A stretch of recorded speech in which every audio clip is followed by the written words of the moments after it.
Hey everyone, Sam here from Tank War Room, and today in History of Tanks we're talking about the T1 Cunningham.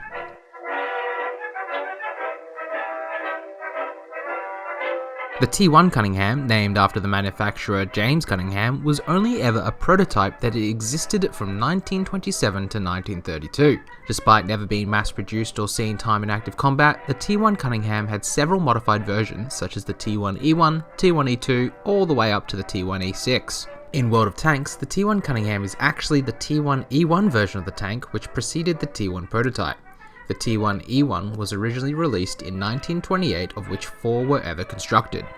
All other versions of the T1 Cunningham existed purely as prototypes.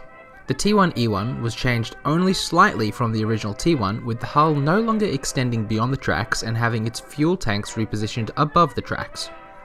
After the T1E1 prototype came the T1E2 prototype for the T1 Cunningham. The T1E2 was manufactured in 1929 and boasted an increased amount of armour that varied between 6.4mm and 15.9mm in thickness. Obviously, this in turn affected the tank's top speed, which shrunk to 26 km per hour, 3 km per hour slower than the T1E1. Even though the T1E2 had a V8 engine and was able to boast a better power to weight ratio than the previous version, it still meant the tank was heavier and slower.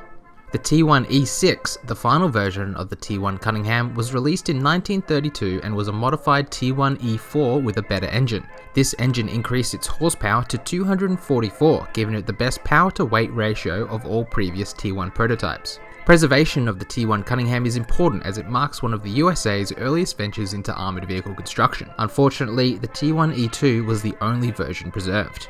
It's surprising that a tank with so many prototypes and improvements never made it into battle. However, World of Tanks players are lucky enough to be able to use what would have been the T1E1 on the virtual battlefield. If you want to learn more about the history of tanks, come and visit us over at tankwarroom.com.